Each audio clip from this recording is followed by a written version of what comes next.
Yo, peace, peace. Can y'all hear me? Press 9 in the chat room if you can hear me. Let me get some confirmations, make sure I'm good.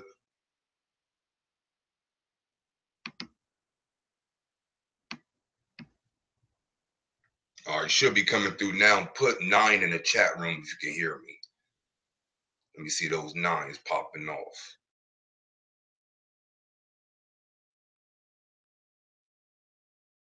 Check 1, check 2.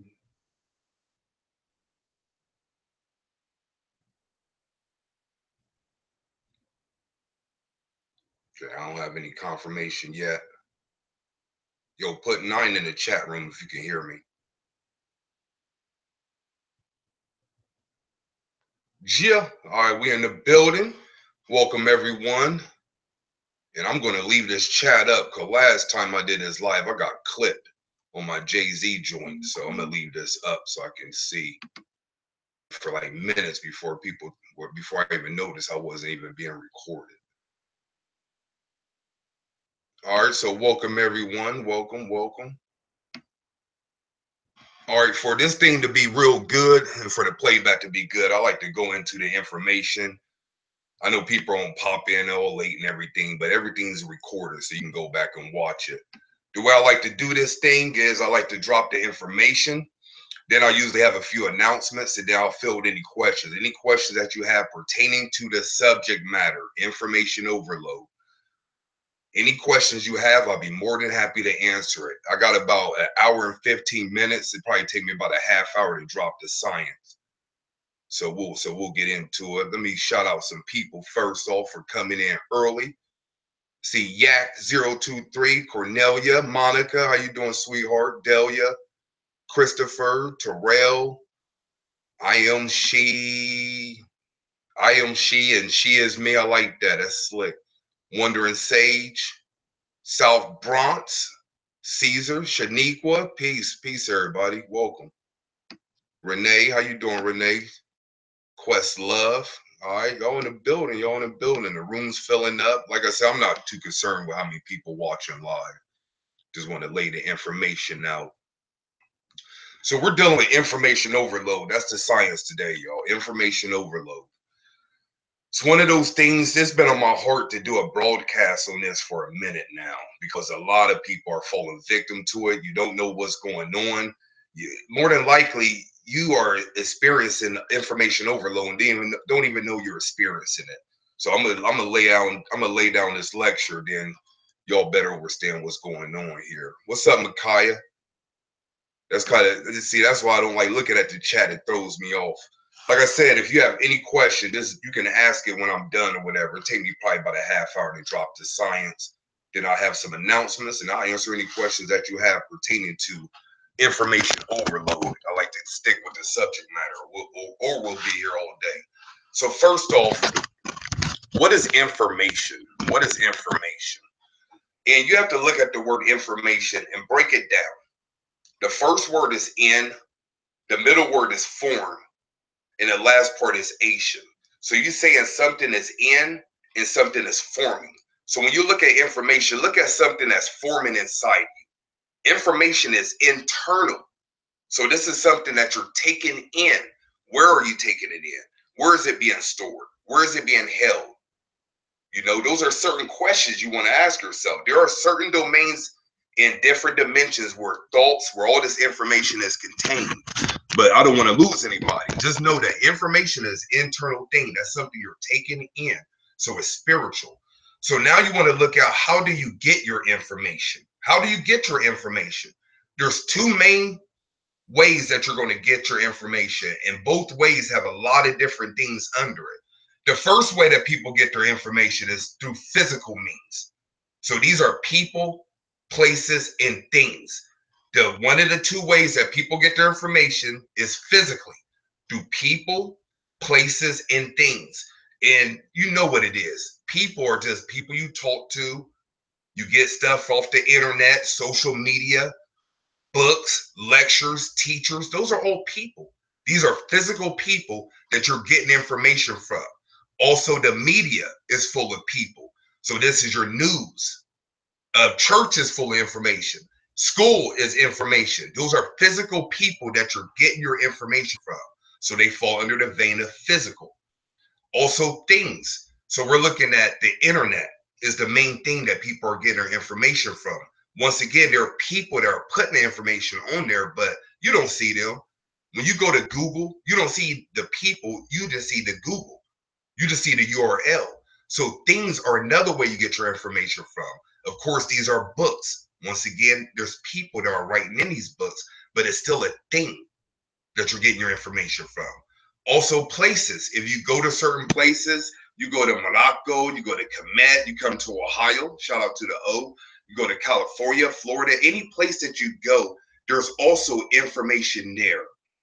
Now, it's going to be a little bit different than a book or getting it from a person because every place has their information that is just housed in that particular location. But there's also information that you receive when you touch specific locations. For anybody that's followed my work, you know I'm big on the mountains. You don't think you get different info to these mounds as opposed to going somewhere like a bar or something like that? So different locales have information as well. Now the ancestors on certain places they've left. I was in Las Vegas earlier this year, and I went to the Valley of Fire, or Fire Valley. I forget how it's worded, but I think it's called a Valley of Fire. Well, at the Valley of Fire, they have petroglyphs. Petroglyphs are just carvings in stones or whatever. So you're going through these caves and going through these trails and stuff like that, and you see the ancestors left carvings on there. Information is there specific to that locale. Now, once again, we rely on people to interpret stuff like that. Same thing with ancient Kemet. When you go see the hieroglyphs or the Medu Neter, the writing of the gods, you can see it for your own self. But most people rely on the interpretation. So that goes back to a person that's giving you your information. But simply put, ancestors left things, but more than likely, you'll be able to pick up information spiritually. And that's take us to our second part, how we get information, and that's spiritually. The first part was physical, is the way we get the information. People, places, and things. The second way we get the information is spiritually. That's honestly where you want to get to. Spiritual information is strictly intuition. Those are your thoughts. So when you're getting information from people, places, and things, you're hearing the information, you're getting it, but it's your spirit that's really going to make it resonate with you. That's why we say things like, that resonates with me, brother. That resonates with me, sister. You're sharing information that I consciously haven't thought about, but it resonates with me, because that's the missing part of how we get information, is spiritually. And that's the part that most people dismiss because we don't have a reference point for it. So once again, we get information two ways, either physically or spiritually. So the information also can be viewed from two different ways. There's fact-based information, and this is information based off facts. The sun is X amount of miles away from Earth. January is in the month of winter. During January, it may snow more than December. During the summer, it's hot. Water is wet. Fire will burn you. You know, there are certain earthquakes in certain locations or whatever, mainly California. If you live in California, you're used to earthquakes. That's a fact. So information can be fact-based, or the second way information can be is just opinions, just people's opinions. So let's take something that's actual fact-based. The sun is, let's just say, 500 million miles away from the Earth. We could just say that for simple terms. The sun is 500 million miles away from Earth. That's a fact. Now, my belief could be the sun is going to get closer to Earth. That's my belief. Or the sun really isn't hot. That's my belief. That's not a fact. Let me use another example. The fact is that, let me use something very simple. The fact is that you need money in order to buy something from Walmart. Now, your opinion is how you get your money. Your opinion could be it's best to get your money from a 9-to-5 job. Or your opinion could be it's best to get your money from being self-employed. Or it's best to get off the grid entirely and not deal with money. That's your belief. That's not a fact. The fact is you need money in order to buy things. The belief could be how you get your money or how you should spend your money. Let me use another example. And this is one that probably people can relate to. You can have a mate that's cheating on you. Just say, I'm a man, so I'm going to use a female. I can have a wife or girlfriend or significant other. She's cheating on me. That's a fact. She's cheating on me. Now, my belief could be the reason why she's cheating on me. I believe she's cheating on me because she's not happy.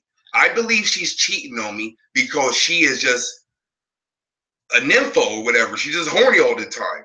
I believe she's cheating on me because she's not pleased at home. I can go through all these different beliefs, but it doesn't change the fact that the fact remains she's cheating. Everything else of my belief and opinion is just that. Okay? This is very important because a lot of people are taking belief or opinionated information and automatically put the fact on it. One of the examples I deal with often is that altar work is dedicated for the ancestors. That's a fact. Now, belief is how you go about your altar work. And even my opinion, even the way that I teach how to do altar work is strictly my opinion. Yes, it's based off fact, like all opinions are, but at the end of the day, it's my perspective. Saying you can do your altar this way. You'll get person B saying do your altar this way. You'll get person C saying do your altar this way. So you have three different opinions. That's not factual information. A factual information is we connect with our ancestors through the altar. Now, how we do that is a person's belief. You see? So information is either going to be fact-based or it's going to be someone's belief or opinion. And when you're doing your research, reading books and stuff like that, I highly suggest that you get more dictionaries and more encyclopedias and what's called source information. Because most books that you're reading, movies, documentaries, even lectures, YouTube, videos, stuff like that, are based off source information. So you want to get those books that are very thick, Encyclopedia of Spirits, Encyclopedia of Crystals, Encyclopedia of Deities, those big books that are just giving you definitions and source information. The smaller books are usually people's opinions and interpretations. All right. So let me pause there and take a drink of water, and then I'll get into what I see are the top 3 symptoms of information overload. Because now that you know what it is, you're going to know that these symptoms are prevalent. And I promise you, you're going to see yourself in it, or you're going to see other people hard body falling for these symptoms. Y'all still with me? Let me throw some 9s on there if y'all can still hear me and everything's cool.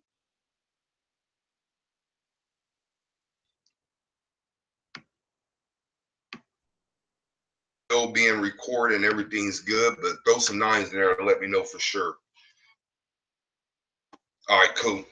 All right, some symptoms of information overload. The first symptom I want to cover is confusion. Confusion. I don't know what to do. I don't know where to go. I'm so confused. It's too much information. Confusion is one of the symptoms of information overload. And the reason why is because you're dealing with conflicting information. And I use this example all the time because I get the questions, more than I like to get it. Is a person to come to me and be like, do the altar this way. And someone else said that you need to go dress in all white, you need to shave, you need to clean, you need to do all these other things before you even think about giving an offering. Right there, you just put yourself in between conflicting information. Ali's information that's based on my opinion, and someone else's information that's based on their opinion. Now you're right here in the middle, and you don't know if you should go left or if you should go right. Therefore, you're confused. So one of the symptoms of information overload is you're confused. And I'm telling you now, If you really wake up every day and you don't know what you're doing, or you don't know where the hell you want to go, it's because you're confused. You have what I call too many options. And I use this example for my accelerators, people in the accelerator program at our last webcast. When you have one, you have just a decision. You have something to go towards. You have no confusion. Confusion sets in when you have two because you have an option. Instead of having just vanilla ice cream, now you have the choice between vanilla and chocolate. So when you have a choice, you have to make a choice. If you have too many choices, you're going to be confused. And since we just came out of the information age, there's informational crystals, informational deities, informational numerology, astrology. There's many systems of numerology, many systems of astrology, many types of crystals. We could take every subject and break it down into smaller subjects. But my point is, you went from one to two to many. So now when you're trying to decide, instead of picking between a few or one or two, you got to choose between a whole myriad of things. And it makes you overwhelmed with information. You're overloaded and you're confused because you don't know which way to go. So confusion is one of the major signs of information overload. Also, feeling full is another sign of information overload. You feel full. You just feel like you know everything. You feel like you can't learn anything else. You feel like that you don't want to watch anything. You don't want to read another book. I can tell you from my own personal experience, I felt full for about 6 months before the Spirit clearly told me it is time for you to teach. I knew I was ready to teach when I was full. And the way I described it was my cup was running over. I couldn't watch anything else. I couldn't read anything else. I couldn't look at another word. There was not a sentence that I wanted to read. I couldn't do it anymore. There was nothing to take in. I was full.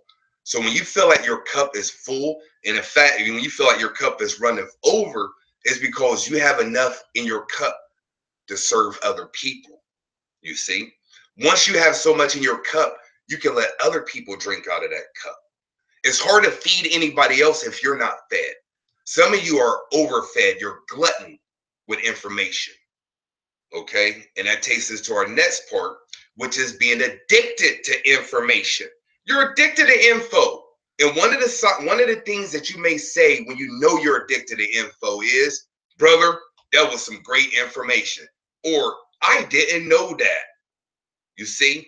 Or you're researching, you got 20 tabs open, you got 20 books, you got 20 lectures playing simultaneously. You're just addicted to information.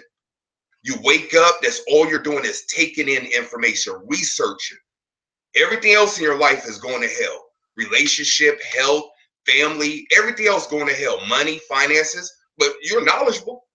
You got all the research. You can quote every lecture. You can tell everybody about everything because you know everything, because you're addicted to information. Now, you have to have high self-awareness to know if you're just a prolific researcher and you're very knowledgeable, or one of your gifts is teaching, and you have to be well informed in order to disseminate the information. So you have to know if you fall under that category. But if you're just a regular person on the spiritual path and you're just addicted to information and you're not growing, which is the sign that you're addicted to information, you're not growing. You're just smarter. Your intellect is filled up, but your spirit isn't growing. Your light isn't increasing. Your vibration isn't rising. You know you're just addicted to information. Oh, I'm looking for the next bit. And here's another one too. But they're posting their joints, and then you intentionally will go to somebody's Facebook and be like, yeah, that's a great confirmation. I already knew that. If you already knew it, then why are you wasting time to even confirm what you already knew? When you get to a point where you are full of information, you're at a place where you can teach. You don't just reiterate, I know that, I'm great. What you do is add on. You add on. That's how you build. You don't build by confirming. I know that too. I'm smart too. You build by adding on. You have to add a piece to the puzzle. You see? So the information overload may be kind of harder to determine because, like I said, you can be a prolific researcher or it might be part of your path to become very well informed. For me personally, the reason why I'm well versed in a bunch of different subjects, even subjects that I don't consciously do, is because of my prolific research. So I'm not here to tell you stop researching. That's not my intention. What I'm saying is if you're not growing, if you feel full, if you feel drained, then you may fall victim to information overload. All right. So the three symptoms that you can see very clearly from a person that's dealing with information overload are confusion, feeling full, your cup runneth over, and you're addicted to info. All right. Those are the three. Now, I'm not going to give you the symptoms without giving you some remedies. I'm telling you, these remedies are jewels. One of these, if you apply all three, you really on your grind hard body. But if you can implement one of these, you'll be way better off. The first one is a mindset change, certain mentality. So this isn't so much tactical; it's more of a principle thing, and it's information over info. Or I'm sorry, rewind. It's mastery over information. Mastery over information. Mastery as opposed to just gaining new information. I'm focused on applying the information I already know in order to gain knowledge, wisdom, and understanding, nature of gods and earth, over just becoming more informed. I'm focused on the experience that the information garners me as opposed to just finding out new data. You see, that's how you shift it. And it's a mindset. I'm constantly focused on mastery over information. I don't feel like I'm lacking information. I feel like I want more experiences. So if you're not having experiences, and it doesn't matter if it's supernatural, if it's just you feeling better, a certain vibration, living your purpose, it doesn't matter what it is, a certain level of mastery over just data, raw information. So that's the first way in order to get over these symptoms and alleviate this information overload. Focus on mastery as opposed to just getting raw data. Another thing you can do is focus on your calling, focus on your purpose, focus on your mission. In the hood, we call this staying in your lane. Once you know what you came here for, you want to stay on that lane, stay on that path, and ride it till the wheels fall off. So let me give an example. If I know I'm here to master numerology, I know I came here to study numbers, how they affect people, places, and things, the vibration of numbers, how it relates to certain aspects of reality. That is my calling. I feel like that's my mission, is to come here and study numbers. So since I know that, I have a focal point. So any information that I'm seeking needs to revolve around numerology. So if I stay in that lane, then I'm not worried about astrology unless it directly relates to numerology, which it does. I'm not worried about meditation. I'm not worried about holistic health. I'm not worried about what they did in ancient Kemet. I'm not worried about the deities. All these other things are beautiful. They help. They're beneficial, but they're not going to benefit you when you're all over the place. So when you're focused on what you came here to do, it's easier to not get overwhelmed. You see, if you're a McDonald's worker and you do fries, you're gonna go in there and you're gonna do those fries every day in and day out. Your manager at McDonald's ain't gonna say, Ali, I need you to wash the fries, do the burgers, clean, sweep, do everything else. You're like, Ali, get on the fries. And he's gonna make sure that your fries are up to par. So when you take that approach and be like, I'm here to do numerology right now. And that's the thing, it may change in the future. But what's helped me was I studied one thing, I mastered it, then I moved on to the next. If you don't know my story, I started with Chinese astrology. That took me to numerology, which took me to Western astrology, which took me to which took me to Jyotish or Vedic astrology. So I mastered numerology, mastered Chinese astrology, And then I started to master Western and Vedic astrology, which I'm not a master in astrology at this point. But you see what I'm saying? One thing, then move on to the next. Then you're not going to get overwhelmed because everything is compartmentalized. You can't become overwhelmed once you master something. That's the whole point of mastery. Whole point of mastery is you are in control of that particular aspect of your life. So a master numerologist cannot get overwhelmed by numerology information because we see what it relates to. We see what it ties to. And certain things are just duplicates. It's saying the same thing a different way, you see? So it's very important that you know these things, man. Another one is information detox. This is a third remedy in order to alleviate yourself from information overload. It's doing just an information detox. So this is where you want to limit your exposure to where you're getting your information. If you're studying on Facebook, then you want to cut off Facebook. If you're studying through books, you want to cut off books. If you're on YouTube 13, 15 hours a day, then you want to cut off YouTube. You want to do a detox. And detox hurts because it's something you're used to it.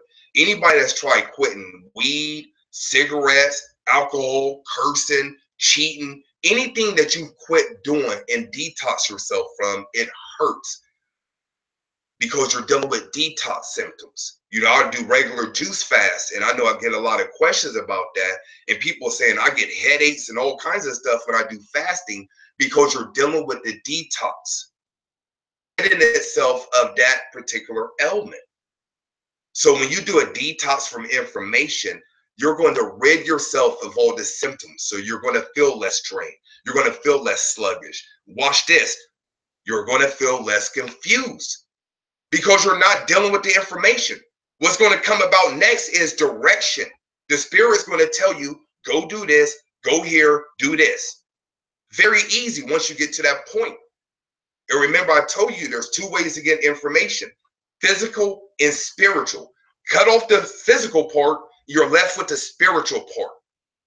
At this point, I know when I need clarity, I turn everything off and I just do more meditation. Probably about,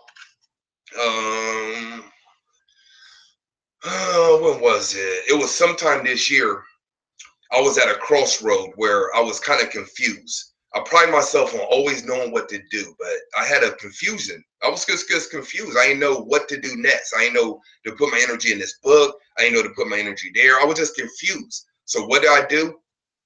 I went on Facebook, even less than I did. You didn't see me make YouTube videos. This was probably, if you go back, it was like a lapse of maybe 2 or 3 months. I didn't make any videos or whatever. Didn't write articles, didn't send emails, didn't do any teaching whatsoever. Did very few consultations. What I did was I went deeper into my meditations. I also went on the juice fast. So for it was like 5 or 6 days there.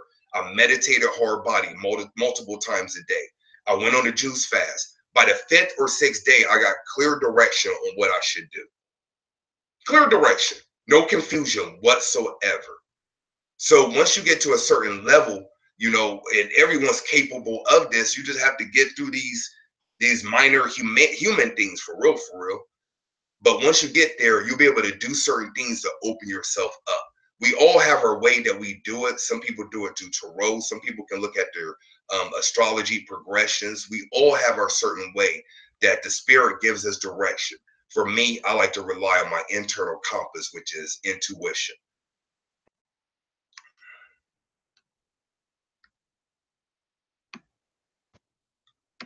Okay. So once again, the remedy for this is mastery over information overload, focus on your purpose, and do an information detox. Also, you want to, this is like a plus degree, start to share what you know.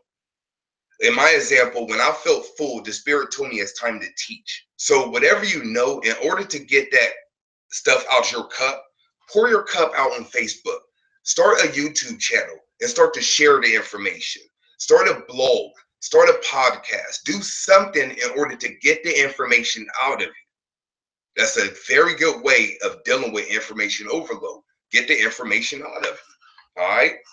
So At this point, I'm going to answer any questions. I want to lay down some announcements real quick. Also, make sure to like the video so YouTube know that this is valuable information. If you benefited from it in any way, shape, or form, just hit the like button. All right, that's the only thing I ask from you. No donations, no collection plate going around. Just hit the like button. All this is free information. I don't come up here just to be talking. So if I come up here, it's for a reason. I promise you this stuff works. That I've implemented in my life. People that I've worked with implemented, and they've grown leaps and bounds since implemented. So this stuff isn't just fugazi. Yes, it's based on my opinion, but you know, it's one of those things where at this point, it's not just my opinion, because other people can vouch for it as well. So a few announcements. If you didn't know, my second book is out. It's called Noun Purpose. Oh, shout out to Dolores Majewski, D. She's actually one of the people that edited my book. But my new book is out. It will be available by September the 1st. I'm taking pre-orders now only at l9shop.com. That's EL, the number 9shop.com. You go there, click on books. You'll see where you can order a pre-copy. And for the pre-orders, I'm signing them. I gotta turn this light off. Hopefully y'all can still see me. It's that light hot as hell. But I'm signing all the pre-orders. So if you go there, l9shop.com, order before September 1st, I'll sign your copy. It's also going to be a little bit cheaper on my website than Amazon. But if you want to wait till September 1st, it'll be available on Kindle. And it'll be available in paperback on Amazon as well. But Noun Purpose Manual is 174 pages. I think it's crack. If you're at a spot now where you're not having any fulfillment in life, you need your calling, you feel like you're not doing what you need to be doing, that book is very easy to understand, very easy to follow, and it's going to answer questions for you and get you living right now. Not in the future, not 20 years, not until you get X amount of money. It's going to have you do what you need to do right now. I'm seeing that. It is kind of dark. I'll turn it back on. All right, so that's Noun Purpose Manual, l9shop.com for the pre-orders. Also, if you are in need of a free course in order to grow spiritually, I need to start promoting this more. I offer a 7-week free spiritual growth course. It's only through email. You get a lesson and exercise every week to your email for free. After the 7 weeks, you want to hear from me? Just unsubscribe. It's no big deal. But that's my way of giving you something free that is beneficial for you, not just fluff, but something you can actually do. So I've had, at this point, thousands of people take that course. I still get emails to this day of people saying they've grown from that. So SSollyMyers.com, if you go to start, you'll notice a spot called resources. Click on resources, and you can see the 7-week free spiritual growth course. Also, the next master class is up. I'm trying to do these master classes every 2 weeks, but because I've been working on the accelerator, I haven't had a chance to do it. But the next master class is up, and I'm going in on how to discover your spiritual gifts. I just put an article out on SSollyMyers.com talking about the 3 main spiritual gifts. This is something I haven't heard anyone speak of. As far as I know, I'm the only person that have clearly identified what the main spiritual gifts are. They're teaching, healing, and counseling. Every gift, every talent, everything that you think you have or you think you know will fall under one of those 3 main spiritual gifts. I can assure you that. For my accelerator students, y'all already know what it is. But if you don't know, you need to know what your spiritual gift is. A lot of people want to start their spiritual business. A lot of people are wanting to help humanity. How are you going to do that if you don't even know what your gift is? So go to SSollyMyers.com, click on free content. You'll see the article there. And like I said, the master class that I'm doing, how to find your spiritual gifts.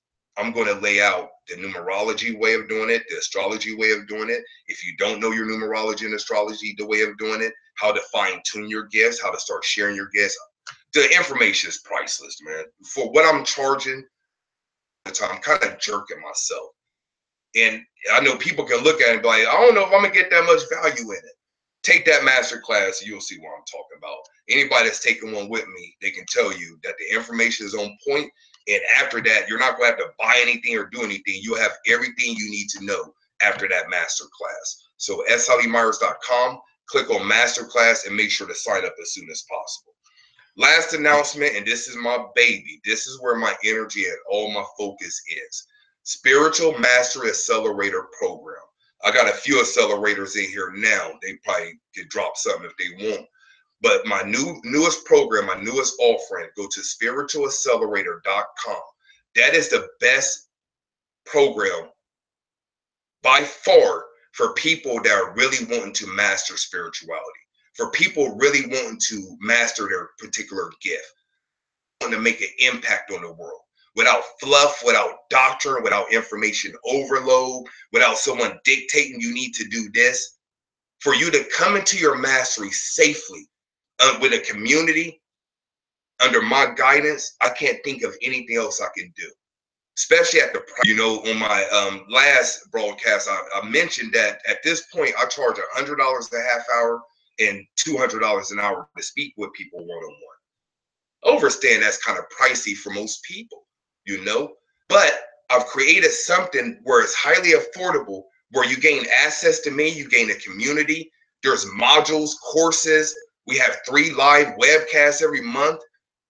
We have so many things going on. And at that price point, the current price point, you can't beat it, man. You can't beat it. I'm close to saying it's the best thing you can do with your life at this point, but that'd be very egoic of me.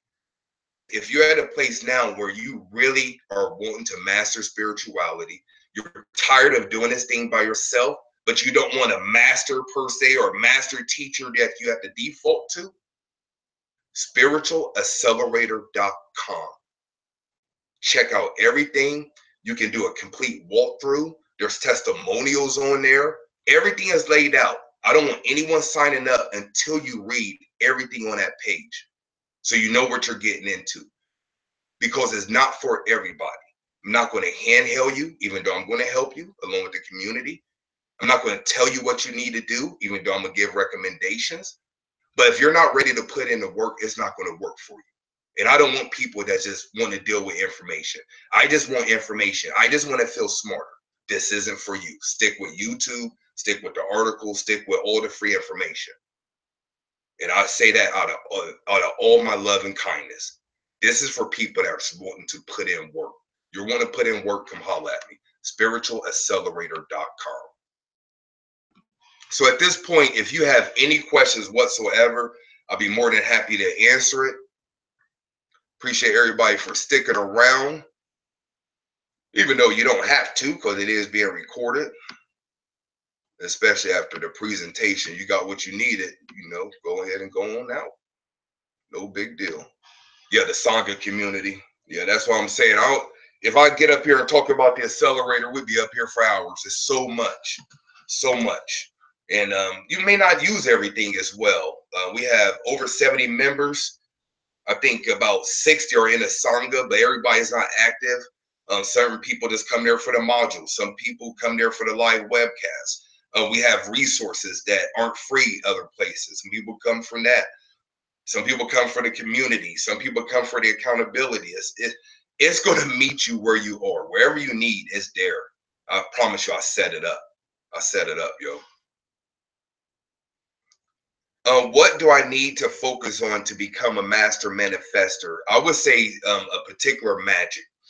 A magical system, magical discipline, magical routine, magical ritual, something dealing with magic. Magic is the science for us to manifest things. So the module that I'm working on for the accelerators is Mastering Spiritual Mastery. I should be recording that tomorrow and uploading it. I have the slides basically done.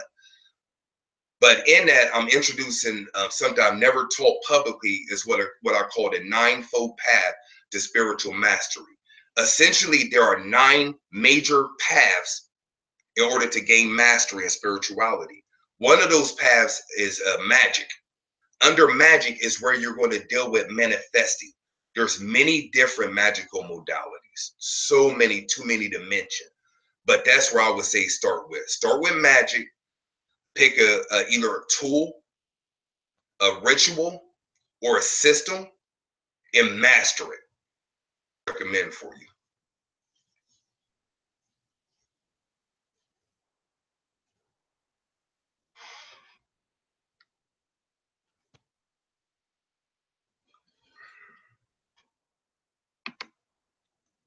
All right, I'm just looking at this real quick. What up? What up, Adam? Okay, okay, I see another question.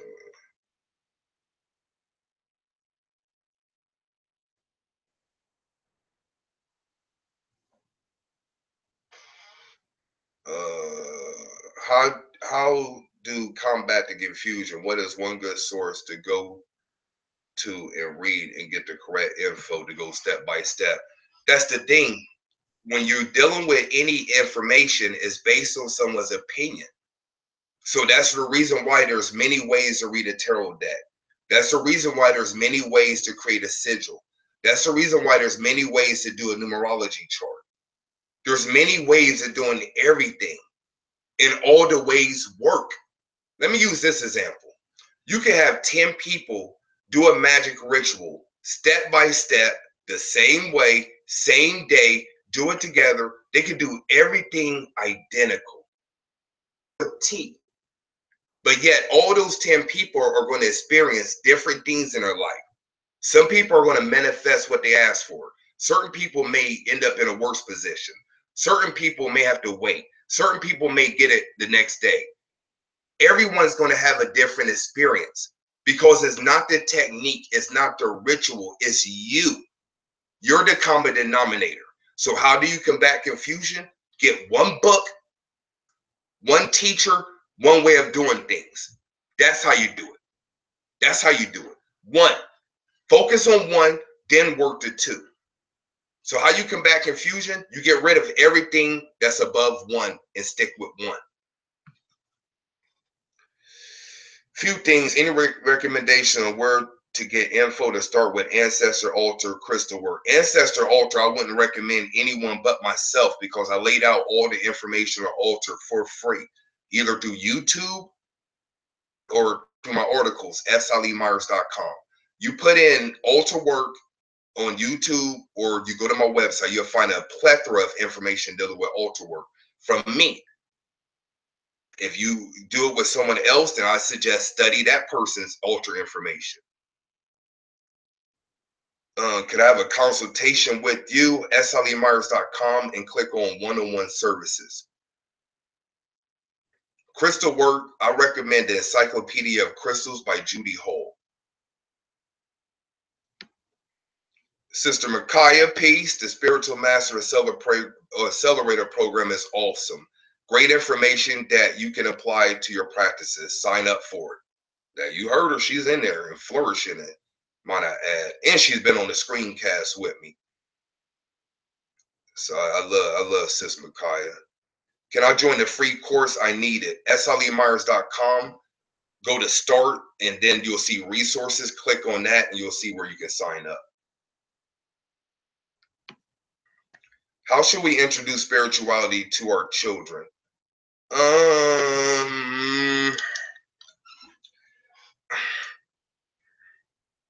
I take a whole different approach to raising children than most humans. I personally don't believe you can teach children too much. I believe the best teacher that you can be for a child is an example. Children aren't going to do what you say, they're going to do what you do. So what I did was I exposed my children to altar work. My children know I do magic. My children know I work with the deities. My children know I meditate. My children know I scribe. I didn't make it a secret. So they see you doing those things. And what you want to do is hopefully they ask questions or they'll join you. Like my daughter, my 5-year-old, when she was like 3 years old, she was curious about the altar. So she started going into the altar room with me and sitting with me. After a minute, I let her do certain things. So I let her extinguish the candle. Pardon me. Let her put the water on there. I started incorporating her. And as you just be an example, then once they ask questions, you answer their questions. Then you try to implement them into the practice as much as possible.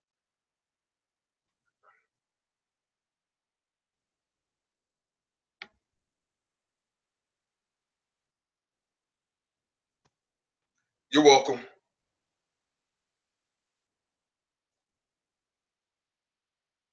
Magic is what you make it, for sure. Thanks, Pickett. Peace to the God, man. Pickett said the saga is amazing. Faux show. That's somebody else. Like, don't. That's why I tell y'all, don't believe me. Believe other people. When you have these teachers telling you all the things they're doing, and you don't hear anyone else saying it, I run far away from that person. I'm interested in what people are saying about their experience. So you can look in the chat. They're telling you. South Bronx, that's Caesar. He's in the accelerator. Love the accelerator. How can I contact my baby sister? She passed last year. I would highly recommend an ancestor altar. Put her on the altar. Speak to her directly when you give your offerings. The thing with an altar, if you don't know, altar is a telephone between this world and the other world. Once you set up the ancestor altar and you start to give regular offerings and prayers, if you don't like the word prayer, just say words spoken, things you're saying to people. What'll happen is you either have some sort of synchronicity, or you'll have intuitive thoughts, or the main way the spirits speak to you, and mainly the ancestors, is through our dreams. So that's the way you'll speak to them. Set up the altar, put a picture on the altar, speak to her directly through the altar when you give an offering, and then watch your dreams, watch your intuition, and watch the synchronistic events in your life. All right.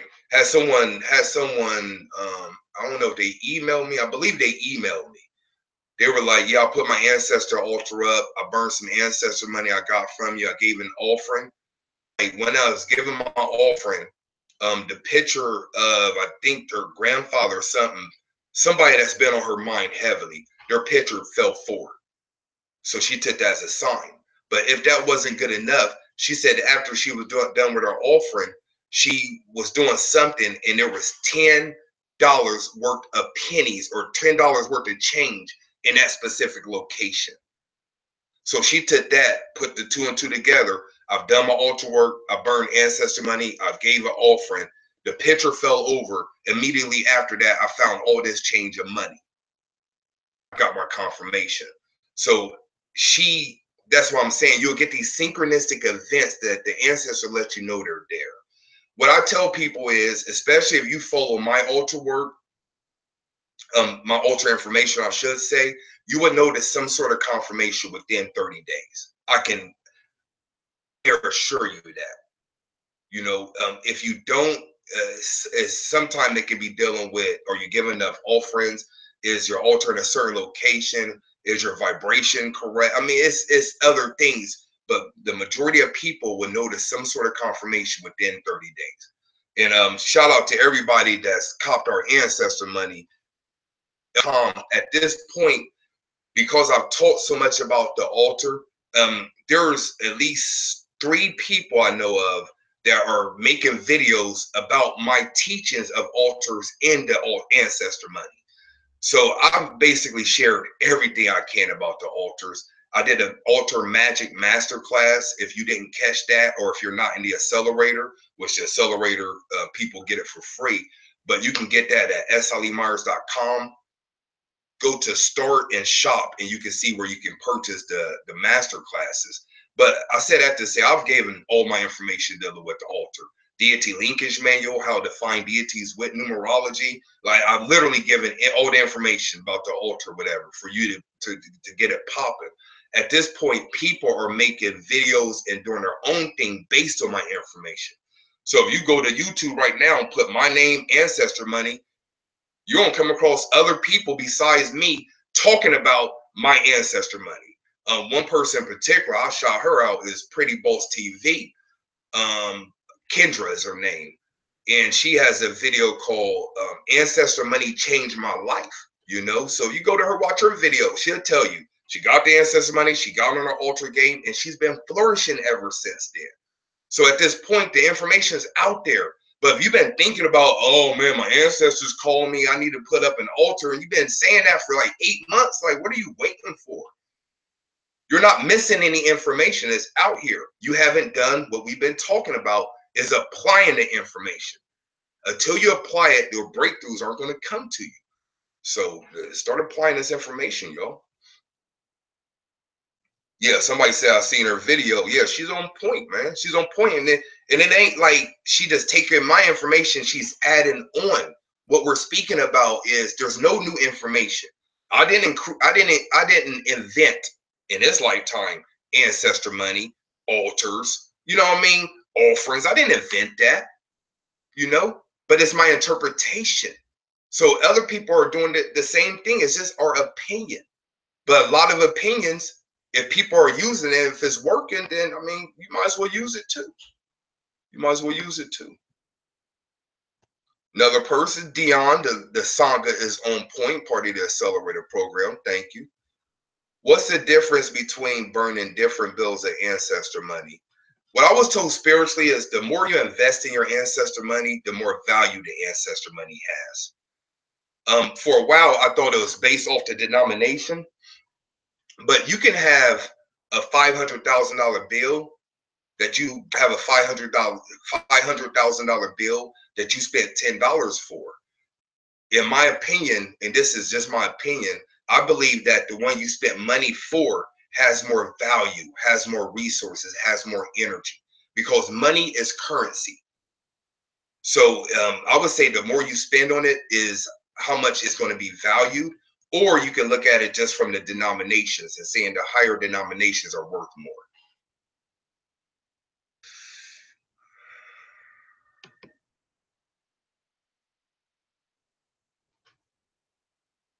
So I basically need to jump in and start studying. Study and then apply. First part is informing yourself. You know, I mean, that's common sense. You want to become informed. But after you took in that information, then you want to out that information. You want to get it out. And you do that by applying. So definitely start with studying, but then go to the next part, which is applying.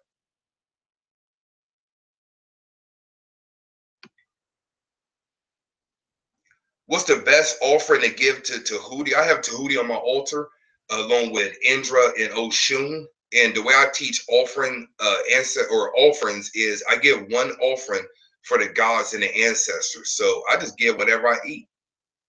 So you can give them whatever you want to give. If you want something specific for the deity, put in offerings for Thoth, because it might not get too much feedback from Tahuti. So just put offerings for Thoth, or look at the book called Encyclopedia Spirits by Judica Eels, and she gives examples of offerings as well.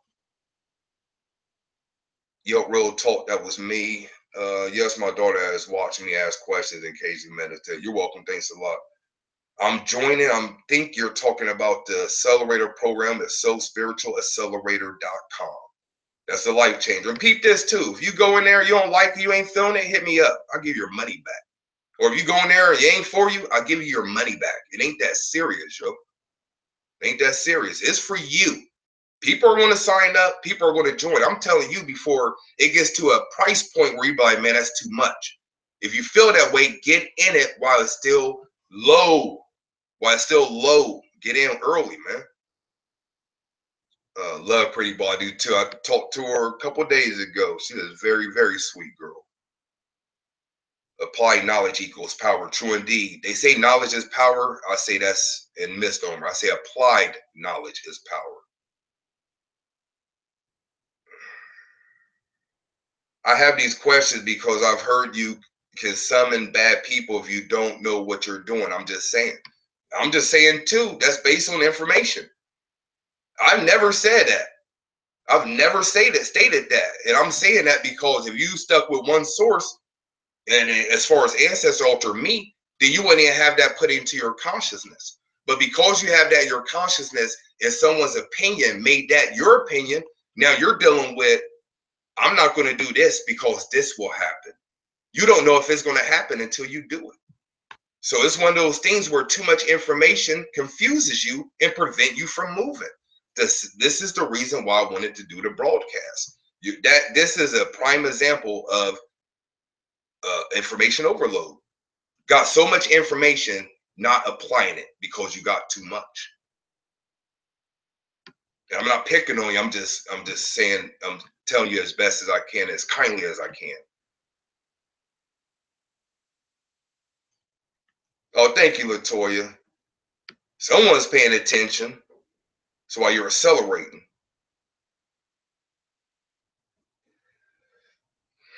I feel so ready and keep being attracted to S. Ali. Yes, pretty boss. Yes.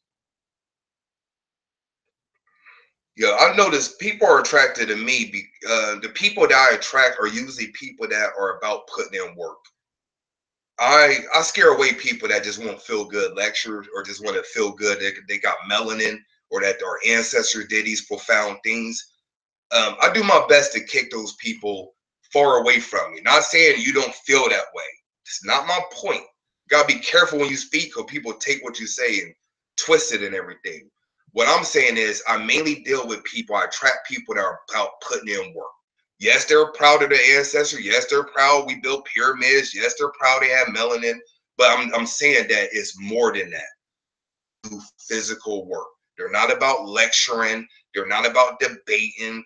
They're not about disagreements and stuff like that. They just want to grow spiritually. And they understand you only do that by putting in work. Those are mainly the people I attract. Deity linkage on point used to set up my altar. Thank you. How do I get ancestor money? L9shop.com. There's things I don't say about my ancestor money because, to be honest, I can't verify it, but I can validate it based on the people that have gotten my ancestor money. Sometimes is my ancestor money burns faster. It has a different ash to it, where people get ancestor money and it has black ash, where mine doesn't. Has a certain aroma. People say they manifest quicker, meaning they get money back a lot quicker. That's what people are saying. Now, I know why this is the reason, and I'm still not ready to share that openly and publicly. I shared it with a few people, but I'm not ready to share it publicly because, for one, it's going to come off very opinionated. It's going to come off very egoic, But I'll just say this: put in ancestor money, put my name in, go to my channels, go to my videos, see what other people are saying about my ancestor money. Go to Facebook, see what people are saying. That's why I have to say about that. But there's a reason why my ancestor money is very powerful.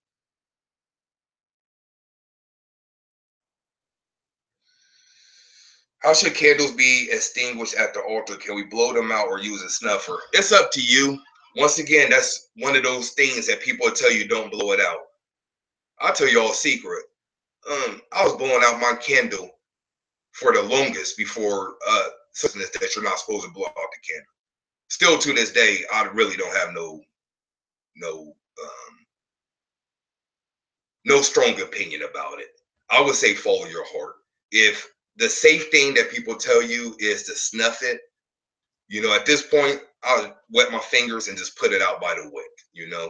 But for the longest, I was blowing it. I didn't have any negative effects from that. Oh yeah, but how do you get ancestor money? L9shop.com. EL9shop.com. Could you use a vanity for an altar, have a mirror connected to the table? I don't see why not. I have used the ancestor money. I love it and have seen results just this week. Thank you for that. If it's true, so be it.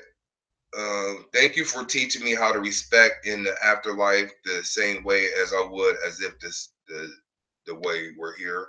Oh, you're welcome. Okay, I don't see any other questions. Make sure I ain't missed anything. Okay, what's your advice for meditation for individuals with extreme monkey mind, aka ADD? Two things. One is get some sort of binaural beat. You go on my YouTube channel, go to my earliest videos. I have an alpha binaural beat, alpha wave binaural beat. That's a good one. Anything dealing with the data brain waves, I would get a binaural beat. Listen to that. You need headphones. That's going to scientifically, by nature, slow your brain waves down. Slowing your brain waves down also help you relax and help stop the monkey mind. So that's one thing. The next thing is I would increase my meditation. I will meditate as much as possible. I just got this question, I want to say through email or somewhere or whatever, and someone was talking about that. And I told them that at first, when you're doing the meditate, or actually it's in the Sangha, the accelerator community, that's where I got the question. And I told a person at first, when you meditate, you're going to have to break through your conscious mind or the ego. When you first start meditating, that voice is going to be very loud and it's going to be hard to concentrate. What I notice is, and from working with other people, the more you meditate, the less you hear of that chatter. So it's like an initiation, sort of. How many days are you going to meditate in a row? How long are you going to sit in your meditation?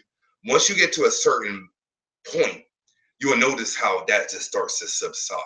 Especially if you have ADD, I would not meditate less than 20 minutes every day whatsoever.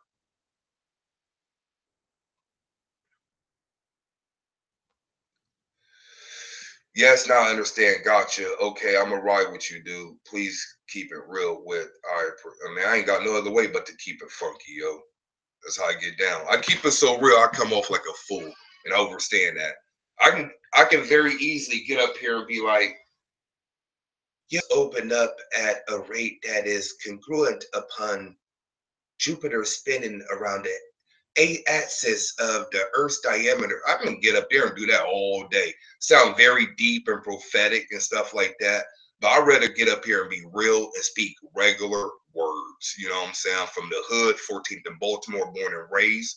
So I'm proud of my hood background and I'm proud to relate to regular people. And I don't want to become one of those highfalutin people that are full of themselves and think they're better than everybody. That's why my ego is very little and I keep it real. So if you see me change, it's something different happened. Deep breathing helps to stimulate the flow of energy in the body. When you blow, you're releasing that energy for sure, for sure. Yo, hey, what's up, Raina? Chris, peace, gods. Peace to the gods.